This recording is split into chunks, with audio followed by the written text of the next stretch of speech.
For 4 days in late summer, Monaco becomes the centre of the yachting universe, as Port Hercule fills up with 100 of the world's most opulent super yachts, including this year 40 on show for the first time.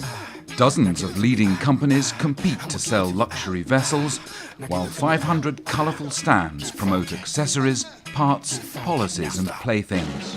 I think if we weren't to be here with our brand presence, we'd be making a big mistake. It's really important to be here. The Monaco Yacht Show, it's one of the best ones, and then it's really crowded. We've been really busy. How many deals are done will only be clear later. For now, potential buyers with appointments enjoy priority on the shuttle boats plying the promontories.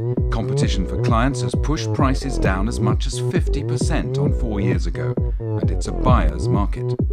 Ocean Independence, with 9 yachts for sale, ran through their sales pitch for the 50-metre Cuor di Leone, back from a $4 million refit. She's a Golden Bay class 50-metre Benetti. Last winter, she had a $4 million refit. Included all technical spaces, refit of the engine room, but also a complete refit of the interior and repainted. Completed a very successful charter season here in the Mediterranean, and is now very seriously for sale. I think the owner would prefer not to have to take her back to America. The seller hints millions could be shaved off the $16 million asking price if I look like a firm buyer. I overheard 2 buyers discussing a super yacht. She was on at 27 million, says the first. Now it's dropped to 22. Well, says the second, she's just out there losing money. What would they take? Maybe 17 or 18. That would be a good purchase. There's a standing offer from Lebanon, says the first, 15 million, but they wouldn't look at that. Well, says the second, maybe it's time to just get rid of her. If those brutal maths are anything to go by, then beneath the glossy veneer of the complete refit, there's some financial carnage going on out there. I mean, those are almost the conversations that we're having every day. And that conversation doesn't surprise me at all. I mean, there are now people who are buying on price and price alone. I think as brokers we would try and temper that with try and open people's eyes to exactly what they are buying and making sure it's suitable for their purposes, and make sure that they're buying something of quality and something that they won't be upset with in the future. But that sort of kind of horse trading, as it were, that no, I mean, that is commonplace.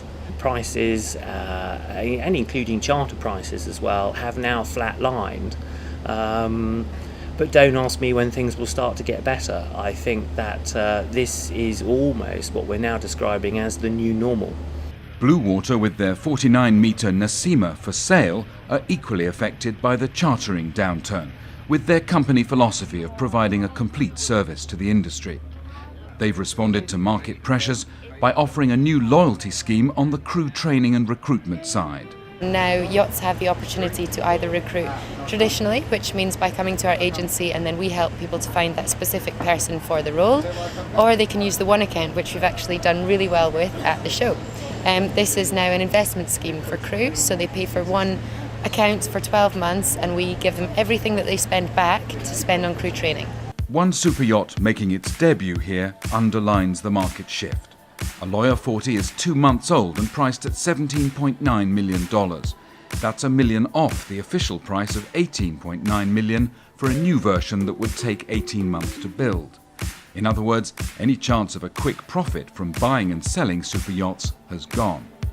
The Monaco Yacht Show always has a crew of favourite entertainers on hand to take stressed minds off industry pressures. Yes, it's gonna stay afloat. Baby, drive my boat, and baby, I love you.